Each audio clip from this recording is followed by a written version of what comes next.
ಶ್ರಾವ್ಯ 10 ವರ್ಷದ ಪುಟ್ಟ ಹುಡುಗಿ, ಮಾತಲ್ಲಿ ಚೂಟಿ. ಯಾರಿಗಾದ್ರೂ ಅವಳನ್ನ ನೋಡಿದ್ರೆ ಎತ್ಕೊಂಡು ಮುದ್ದಾಡ್ಬೇಕು ಅನ್ನೋಷ್ಟು ಗೊಂಬೆಯ ಪ್ರತಿರೂಪ ಅವಳು. ಮಾತಲ್ಲಿ ಪಟಾಕಿ. ಶ್ರಾವ್ಯಳ ತಂದೆ ಅಶೋಕ್ ಒಬ್ಬ ಆಗರ್ಭ ಶ್ರೀಮಂತ, ತಾಯಿ ಭವ್ಯ. ಮಗಳಂದ್ರೆ ಇಬ್ಬರಿಗೂ ಜೀವ. ಒಂದು ದಿನವೂ ಮಗಳನ್ನ ಬೈದು ಮಾತಾಡ್ಸಿದವರಲ್ಲ. ಅಶೋಕ್ ಹುಟ್ಟು ಶ್ರೀಮಂತನೇನೂ ಅಲ್ಲ. ಮೊದಲು ಒಂದು ಚಿಕ್ಕ ಮೆಡಿಕಲ್ ಶಾಪ್ನಲ್ಲಿ ಕೆಲಸ ಮಾಡ್ಕೊಂಡಿದ್ದ. ಆಗಿನ್ನೂ 20ರ ಪ್ರಾಯ ಅವನದು. ಫಾರ್ಮಸಿ ಕೋರ್ಸ್ ಮುಗಿಸಿದ್ರಿಂದ ಅಶೋಕ್ ಮೆಡಿಕಲ್ ಶಾಪಲ್ಲಿ ಕೆಲಸ ಗಿಟ್ಟಿಸ್ಕೊಂಡಿದ್ದ. ಇವನಿದ್ದ ಶಾಪ್ ಮುಂದಿನ ಮನೆಯಲ್ಲಿ ಭವ್ಯ ತನ್ನ ಅಜ್ಜಿಯ ಜೊತೆಗೆ ಇದ್ಲು. ಅಲ್ಲೇ ಟೈಲರಿಂಗ್ ವೃತ್ತಿ ಮಾಡ್ಕೊಂಡು ಜೀವನ ಮಾಡ್ತಾ ಇದ್ಲು. ಅಪ್ಪ ಅಮ್ಮನಿಲ್ಲದ ಅನಾಥೆ. ಇಬ್ರು ಒಬ್ರನ್ನೊಬ್ರು ಇಷ್ಟಪಟ್ಟು ಮದ್ವೆ ಆಗಿದ್ರು. ಶ್ರಾವ್ಯ ಹುಟ್ಟಿದ್ಮೇಲೆ ಅಶೋಕ್ ಕೈ ಹಾಕಿದ ಎಲ್ಲ ಬಿಸ್ನೆಸ್ ಕೂಡ ಲಾಭ ಪಡೆದು ಸ್ವಲ್ಪ ಸಮಯದಲ್ಲೇ ದೊಡ್ಡ ಶ್ರೀಮಂತನಾದ. ಇದೆಲ್ಲದಕ್ಕೂ ಮಗಳ ಕಾಲ್ಗುಣ ಕಾರಣ ಎಂಬುದು ಅವರಿಬ್ಬರ ನಂಬಿಕೆ. ಶ್ರಾವ್ಯ 10 ವರ್ಷಕ್ಕೆ ಬರ್ತಾ ಇದ್ದಂತೆ ಅವಳಲ್ಲಿ ಏನೋ ಒಂದು ರೀತಿ ಬದಲಾವಣೆ ಕಂಡು ಬಂತು. ರಾತ್ರಿ ಒಬ್ಬೊಬ್ಳೆ ಕನ್ವರ್ಸೋದು, ಬೆಚ್ಚಿ ಬೀಳೋದು, ಮಾತಾಡ್ತಾ ಇರೋದು ಅಶೋಕ್ ಮತ್ತೆ ಅವನ ಹೆಂಡತಿಯ ಗಮನಕ್ಕೆ ಕೂಡ ಬಂತು. ಏನೋ ದೃಷ್ಟಿ ಆಗಿರ್ಬೇಕು ಅಂತ, ಇಲ್ಲ ಏನೋ ನೋಡಿ ಹೆದರ್ಕೊಂಡಿರ್ಬೇಕು ಅಂತ ಸುಮ್ಮನೆ ಆಗ್ತಾರೆ. ಬರ್ಬರ್ತಾ ಶ್ರಾವ್ಯ ಮತ್ತೆ ಮೊದ್ಲಿನಂತೆ ಆಗ್ತಾಳೆ. ಆದ್ರೆ ಶ್ರಾವ್ಯಳನ್ನ ಯಾವುದೋ ಒಂದು ಕಣ್ಣಿಗೆ ಕಾಣದ ಶಕ್ತಿ ಅವಳನ್ನ ಹಿಂಬಾಲಿಸ್ತಾ ಇರೋ ಅನುಭವವಂತೂ ಅವಳಿಗೆ ನಿರಂತರವಾಗಿ ಆಗ್ತಾ ಇತ್ತು. ಆದ್ರೆ ಆ ಪುಟ್ಟ ಮಗುವಿಗೆ ಅದು ಎಲ್ಲಿಂದ ಅರ್ಥ ಆಗ್ಬೇಕು? ಕೋಣೆಯಲ್ಲಿ ಒಬ್ಳೆ ಕುಳಿತಿದ್ದಾಗ ಯಾರೋ ಬಂದು ಪಕ್ಕದಲ್ಲಿ ತನ್ನಿಂದ ದೂರ ಕುಳಿತು ತನ್ನತ್ತ ನೋಡ್ತಾ ಇರುವಂತೆ, ಮಲಗಿದ್ದಾಗ ತಲೆಯನ್ನ ಸವರ್ದಂತೆ, ಮಲಗಿದಾಗ ಕನಸಲ್ಲಿ ಯಾರೋ ಅವಳತ್ತ ಕೈ ಬೀಸಿ ಕರೆಯುವಂತೆ. ಆದ್ರೆ ಈ ಎಲ್ಲ ಅನುಭವಗಳ ಹಿಂದೆ ಒಂದು ಹೆಣ್ಣು ಇರೋದು ಮಾತ್ರ ಅವಳಿಗೆ ಸ್ಪಷ್ಟವಾಗಿತ್ತು. ಹಾಗೂ ಆ ಹೆಂಗಸಿನ ಮುಖ ಸ್ಪಷ್ಟವಾಗಿ ಕಾಣಿಸ್ತಾ ಇತ್ತು. ಶ್ರಾವ್ಯಗೆ ಹೇಳಿಕೊಳ್ಳುವಂತಹ ಸಮಸ್ಯೆ ಆಗದೆ ಹೋದ್ರೂ ಸಹ ಅವಳು ಮೊದಲಿನಂತೆ ಇಲ್ಲದೆ ಇರೋದನ್ನ ಅಶೋಕ್ ಮತ್ತೆ ಭವ್ಯ ಆಗಾಗ ಗಮನಿಸ್ತಲೇ ಇದ್ರು. ಒಂದು ದಿನ ನೇರವಾಗಿ ಶ್ರಾವ್ಯಳನ್ನೇ ಕೂರಿಸಿ ಕೇಳಿದಾಗ ಶ್ರಾವ್ಯ ತನಗಾಗ್ತಿರೋ ಅನುಭವಗಳನ್ನ ತನಗೆ ತಿಳಿದಂತೆ ಅವರಿಬ್ಬರಿಗೂ ತಿಳಿಸಿದಾಗ ಅವರಿಗೂ ತುಸು ಗಾಬರಿಯಾಗಿ ಯಾಕೆ ಹೀಗೆಲ್ಲ ಆಗ್ತಿದೆ ಎಂಬುದನ್ನ ತಿಳಿಯದೆ ಕೊನೆಗೆ ಮಿತ್ರರೊಬ್ಬರ ಬಳಿ ಈ ವಿಷಯವಾಗಿ ಹೇಳ್ಕೊಂಡಾಗ ಅವರು ಇಲ್ಲಿಂದ 275 ಕಿಲೋಮೀಟರ್ ದೂರದಲ್ಲಿ ಶನಿಪುರ ಅನ್ನೋ ಹಳ್ಳಿ ಇದೆ, ಅಲ್ಲಿ ಒಬ್ರು ಸ್ವಾಮೀಜಿಗಳಿದ್ದಾರೆ, ಅವ್ರ ಬಗ್ಗೆ ತುಂಬಾ ಕೇಳಿದ್ದೆ. ಎಷ್ಟೋ ಜನ ಅವರಿಂದ ತಮ್ಮ ಸಮಸ್ಯೆಗೆ ಪರಿಹಾರ ಕಂಡುಕೊಂಡಿದ್ದಾರೆ ಎಂಬುದನ್ನ ಕೇಳಿದ್ದೆ. ಯಾಕೆ ನೀವು ಅವರನ್ನೊಮ್ಮೆ ಹೋಗಿ ಭೇಟಿ ಆಗ್ಬಾರ್ದು ಎಂದು ಹೇಳಿದಾಗ ಅಶೋಕ್ ತಡ ಮಾಡದೆ ಮಗಳು ಮತ್ತೆ ಹೆಂಡತಿಯನ್ನ ಆ ಸ್ವಾಮೀಜಿಗಳ ಬಳಿಗೆ ಕರ್ಕೊಂಡು ಹೋಗ್ತಾರೆ. ವಾಮಾಚಾರ ವಶೀಕರಣದಲ್ಲಿ ಪಾಂಡಿತ್ಯ ಪಡೆದಿದ್ದ ಸ್ವಾಮೀಜಿಗಳು ಅವರು. ಆದ್ರೆ ತಾವು ಕಲಿತ ವಿದ್ಯೆಯನ್ನ ಕೇವಲ ಜನರ ಒಳಿತಿಗಾಗಿ ಮಾತ್ರ ಬಳಸ್ತಾ ಇದ್ರು.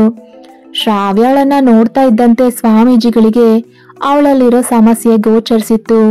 ಮಗುವನ್ನ ಸ್ವಲ್ಪ ಹೊತ್ತು ಆಟ ಆಡೋಕೆ ಹೊರಗಡೆ ಬಿಟ್ಟು ನೀವಿಬ್ರು ಒಳಗಡೆ ಬನ್ನಿ ಅಂತ ಹೇಳಿ ಕಳಿಸಿದ್ರು. ಶ್ರಾವ್ಯಳನ್ನ ಕಾರಲ್ಲಿ ಕೂರಿಸಿ ಅಶೋಕ್ ಮತ್ತೆ ಭವ್ಯ ಸ್ವಾಮೀಜಿಗಳ ಬಳಿ ಬಂದು ಹೇಳಿ, ಏನಾಗಿದೆ ನನ್ನ ಮಗಳಿಗೆ? ಏನ್ ಸಮಸ್ಯೆ ಇಲ್ಲ ಅಲ್ವಾ?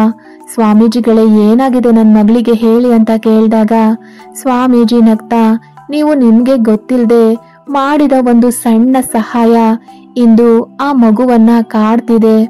ಆದ್ರೆ ಸಮಸ್ಯೆ ಏನೂ ಇಲ್ಲ. ಯಾವ ಕೆಟ್ಟ ಶಕ್ತಿಯೂ ಅವಳನ್ನ ಕಾಡ್ತಾ ಇಲ್ಲ. ಒಂದು ಪವಿತ್ರವಾದ ಆತ್ಮ ನಿಮ್ಮ ಮಗಳ ಹಿಂದಿದೆ. ಅದರಿಂದ ಅವಳಿಗೆ ಸಹಾಯವೇ ಆಗ್ತಿದೆಯೇ ಹೊರತು ಯಾವ ತೊಂದರೆಯೂ ಆಗ್ಲಾರ್ದು.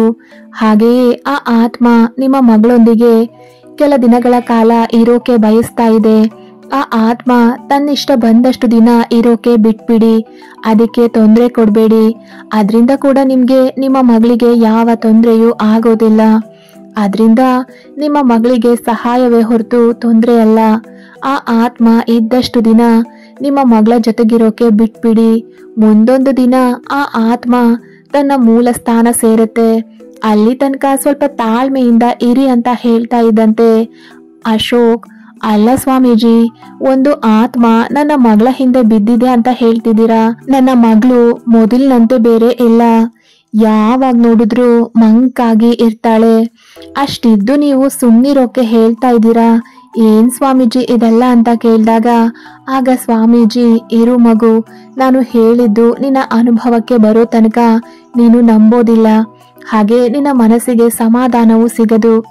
ಈಗ ಸರಿಯಾಗಿ 11 ನಿಮಿಷಕ್ಕೆ ನೀವು ಹೊರಗಡೆ ಹೋಗಿ ನಿಲ್ಲಿ. ನಿಮ್ಮ ಮಗಳ ಹತ್ರ ಹೋಗಬೇಡಿ, ದೂರದಲ್ಲೇ ನಿಂತು ನೋಡಿ. ಅಲ್ಲಿಂದ 20 ನಿಮಿಷದ ನಂತರ ನೀವೇ ಇಲ್ಲಿಗೆ ಮಗು ಸಮೇತವಾಗಿ ಬನ್ನಿ ಅಂತ ಹೇಳಿ ಕಳಿಸ್ತಾರೆ. ಸ್ವಾಮೀಜಿಗಳ ಮಾತಿನಂತೆ ಇಬ್ರು ದೂರದಲ್ಲೇ ನಿಂತು ನೋಡ್ತಾ ಇರ್ತಾರೆ. ಶ್ರಾವ್ಯ ಕಾರಲ್ಲಿ ಒಬ್ಳೆ ಕುಳಿತು ಗೊಂಬೆ ಜೊತೆ ಆಟ ಆಡ್ತಾ ಇರ್ತಾಳೆ. ಅಷ್ಟರಲ್ಲಿ ಶ್ರಾವ್ಯಳ ಕಣ್ಣು ಅಪ್ಪ ಕಾರ್ ಸ್ಟಾರ್ಟ್ ಮತ್ತೆ ನಿಲ್ಲಿಸುವಾಗ ಯಾವಾಗ್ಲೂ ಹ್ಯಾಂಡ್ ಬ್ರೇಕ್ ಎಳೆಯೋದನ್ನ ನೋಡ್ತಾ ಇದ್ಲು. ಅದೇನು ಅಂತ ಕೇಳಿದ್ರೆ ಅಪ್ಪ ಯಾವಾಗ್ಲೂ ಮುಟ್ಬೇಡ ಅಂತ ಹೇಳ್ತಾ ಇದ್ರು. ಆದ್ರೆ ಇವತ್ತು ಅಪ್ಪ ಇಲ್ಲ, ಏನಾಗುತ್ತೆ ನೋಡೋಣ ಅನ್ನೋ ಕುತೂಹಲದಲ್ಲಿ ಶ್ರಾವ್ಯ ಹ್ಯಾಂಡ್ ಬ್ರೇಕ್ ಒತ್ತಿ ಜಗ್ತಾ ಇದ್ದಂತೆ ಕಾರು ಇಳಿಜಾರಿನ ಪ್ರದೇಶದಲ್ಲಿ ನಿಂತಿದ್ರಿಂದ ನಿಧಾನವಾಗಿ ಚಲಿಸೋಕೆ ಶುರುವಾಗತ್ತೆ. ಕಾರು ಮುಂದೆ ಹೋಗ್ತಾ ಇದ್ದಂತೆ ಶ್ರಾವ್ಯಳಿಗೆ ಗಾಬರಿಯಾಗಿ ಜೋರಾಗಿ ಕಿರ್ಚೋಕೆ ಶುರು ಮಾಡ್ತಾಳೆ. ಕಾರ್ ಮುಂದೆ ಹೋಗ್ತಾ ಇರೋದನ್ನ ನೋಡಿದ ಅಶೋಕ್ ಮತ್ತೆ ಭವ್ಯ ಕಾರನ್ನ ತಡೆಯೋಕೆ ಓಡ್ತಾರೆ. ಆದ್ರೆ ಕಾರು ಇಳಿಜಾರ್ನಲ್ಲಿ ಇದ್ದಿದ್ರಿಂದ ಹೋಗ್ತಾನೆ ಇತ್ತು. ಅಷ್ಟರಲ್ಲಿ ಸಡನ್ ಆಗಿ ಕಾರು ಆ ಇಳಿಜಾರಿನಲ್ಲಿ ತಾನಾಗೆ ನಿಂತಿತ್ತು. ಅಶೋಕ್ ಓಡ್ ಹೋಗಿ ನೋಡಿದ್ರೆ ಶ್ರಾವ್ಯ ಹಿಂದಿನ ಸೀಟ್ ಗಟ್ಟಿಯಾಗಿ ಹಿಡ್ಕೊಂಡು ಕೂತಿದ್ಲು. ಹ್ಯಾಂಡ್ ಬ್ರೇಕ್ ಮೇಲಕ್ಕೆ ಜಗ್ಗಿತ್ತು. ಶ್ರಾವ್ಯಳನ್ನ ಎತ್ಕೊಂಡು, ಮಗಳೇ ನೀನೇ ಬ್ರೇಕ್ ಹಾಕಿದ್ಯಾ ಅಂತ ಕೇಳಿದ್ರೆ, ಇಲ್ಲಪ್ಪ ನಾನು ಏನು ಮುಟ್ಟಿಲ್ಲ ಅಂತ ಶ್ರಾವ್ಯ ಹೇಳಿದಾಗ ಇಬ್ರು ಶಾಕ್ ಆಗ್ತಾರೆ. ಕಾರ್ ತಿರುಗಿಸ್ಕೊಂಡು ಪುನಃ ಸ್ವಾಮೀಜಿಗಳ ಬಳಿ ಬಂದಾಗ, ಏನ್ ಸ್ವಾಮೀಜಿ ಇದೆಲ್ಲ, ನಿಮ್ಗೆ ಹೀಗಾಗತ್ತೆ ಅಂತ ಮುಂಚೆನೆ ಗೊತ್ತಿದ್ದು ನಮ್ಮನ್ನ ಕಳ್ಸದ್ರ, ನೀವಾದ್ರೂ ಹೇಳ್ಬೋದಿತ್ತು ಅಂತ ಹೇಳಿದಾಗ, ನಿನಗೆ ಆ ಪವಿತ್ರ ಆತ್ಮದ ಪರಿಚಯ ಮಾಡಿಸ್ಕೊಡ್ಬೇಕಿತ್ತು, ಅದಕ್ಕೆ ಸುಮ್ಮನೆ ಆದೆ. ಈಗ್ಲಾದ್ರೂ ಅರ್ಥ ಆಯ್ತಾ? ಯಾರ ಸಹಾಯವೂ ಇಲ್ಲದೆ ಕಾರು ತಾನಾಗೆ ನಿಂತಿದೆ ಅಂದ್ರೆ ಯಾವುದೋ ಕಾಣದ ಕೈಯೊಂದು ನಿನ್ನ ಮಗಳನ್ನ ಬೆನ್ನಿಗೆ ನಿಂತು ಕಾಪಾಡಿದೆ. ಈಗ್ಲಾದ್ರೂ ನಂಬಿಕೆ ಬಂತ ಅಂದಾಗ ಅಶೋಕ್ ಮರು ಮಾತಾಡ್ದೆ ಸ್ವಾಮೀಜಿಗಳಿಗೆ ನಮಸ್ಕರಿಸಿ ಅಲ್ಲಿಂದ ಹೊರಟ್ಬಿಟ್ಟ. ವರ್ಷಗಳು ಗತಿಸ್ತಂತೆ ಶ್ರಾವ್ಯ ಬೆಳೆದು ದೊಡ್ಡವಳಾದ್ಲು. ಈಗ್ಲೂ ಸಹ ಆ ಅನುಭವ ಅವಳನ್ನ ಬಿಡದೆ ಕಾಡ್ತಾ ಇತ್ತು. ಒಂದು ದಿನ ಶ್ರಾವ್ಯ ತನ್ನ ಫ್ರೆಂಡ್ ಜಾಸ್ಮಿನ್ ಒತ್ತಾಯಕ್ಕೆ ಮೊದಲ ಬಾರಿಗೆ ಅವಳ ಜೊತೆ ಚರ್ಚ್ಗೆ ಹೋದಾಗ ಅಚಾನಕ್ ಆಗಿ ಗೋಡೆ ಮೇಲಿದ್ದ ಒಂದು ಹೆಣ್ಣಿನ ಫೋಟೋದ ಮೇಲೆ ಗಮನ ಹೋಯಿತು.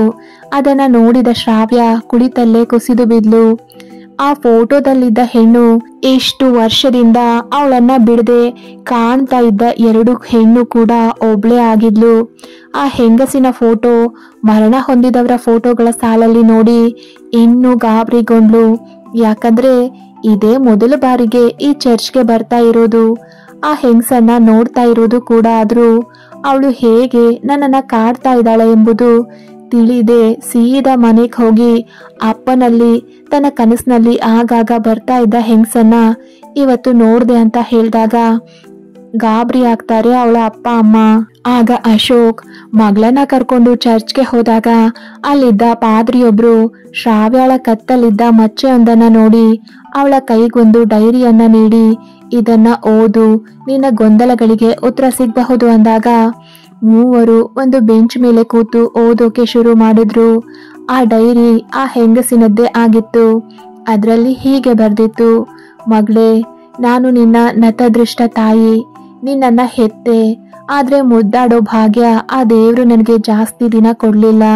ಮದ್ವೆ ಆದ 1 ವರ್ಷಕ್ಕೆ ನಿನ್ನ ತಂದೆ ತೀರ್ಕೊಂಡ್ರು. ಬೇರೆ ನೆಲೆ ಕಾಣ್ದೆ ನಾನು ಈ ಚರ್ಚ್ಗೆ ಬಂದೆ. ಇಲ್ಲಿಯೇ ನೀನು ಹುಟ್ಟಿದ್ದು.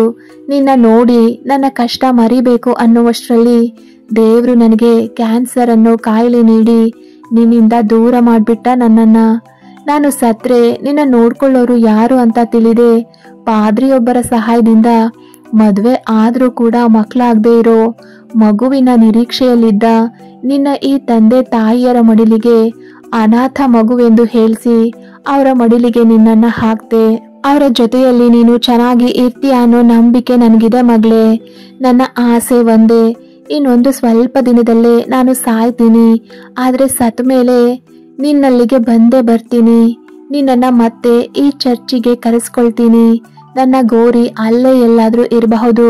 ಅದನ್ನ ಪಾದ್ರಿಗಳ ಬಳಿ ಕೇಳಿ ತಿಳಿದು ಒಮ್ಮೆ ಆ ಗೋರಿಯ ಮೇಲೆ ತಲೆ ಇಟ್ಟು ಮಲಗ್ಬಿಡು ಸಾಕು. ಆ ಗೋರಿಯೊಳಗಡೆಯಿಂದಾನೇ ನಿನ್ನನ್ನ ಬಿಗಿದಪ್ಪಿಟ್ರೆ ಈ ಆತ್ಮಕ್ಕೆ ಶಾಂತಿ ಸಿಗೋದು. ಅಲ್ಲಿಗೆ ನನ್ನ ಆಸೆ ಈಡೇರಿದ ಹಾಗೆ ನಿಶ್ಚಿಂತೆಯಾಗಿ ಮರಳಿ ನನ್ನ ಮನೆಗೆ ಹೋಗ್ಬಿಡ್ತೀನಿ. ಈ ನಿನ್ನ ತಾಯಿಯ ಆಸೆಯನ್ನ ನೀನು ನಿರಾಸೆ ಮಾಡಲ್ಲ ಅನ್ನೋ ನಂಬಿಕೆ ನನಗಿದೆ ಎಂದು ಹೇಳಿ ತನ್ನ ಬರಹಕ್ಕೆ ಅಂತಿಮ ವಿರಾಮ ಹಾಕಿದ್ಲು. ಅಶೋಕ್ ಮತ್ತೆ ಭವ್ಯ ಕೂಡ ಇದೆಲ್ಲ ನಿಜ ಅಂತ ಹೇಳಿದಾಗ ಶ್ರಾವ್ಯ ಬಿಕ್ಕಳಿಸಿ ಅಳೋಕೆ ಶುರು ಮಾಡಿದ್ಲು. ಡೈರಿಯನ್ನ ಮುಚ್ಚಿ ಪಾದ್ರಿಗಳ ಬಳಿ ತಾಯಿಯ ಗೋರಿ ಇರೋ ಸ್ಥಳ ತಿಳಿದು ಅಲ್ಲಿಗೆ ಹೋಗ್ತಾಳೆ. ಚರ್ಚ್ನ ಹಿಂಭಾಗದ ಒಂದು ಜಾಗದಲ್ಲಿ ಹಲವಾರು ಗೋರಿಗಳ ಮಧ್ಯೆ ತನ್ನ ತಾಯಿ ಮಲಗಿರೋ ಜಾಗ ಅರಸುತ್ತಾ ನಡೆದ ಶ್ರಾವ್ಯಾಳಿಗೆ ಕೊನೆಗೂ ತನ್ನ ತಾಯಿ ಇರೋ ಸ್ಥಳ ಕಂಡು ಓಡ್ ಹೋಗಿ ಆ ಗೋರಿ ಮೇಲೆ ಜೋರಾಗಿ ಮಲಗಿ ಅಳೋಕೆ ಶುರು ಮಾಡ್ತಾಳೆ.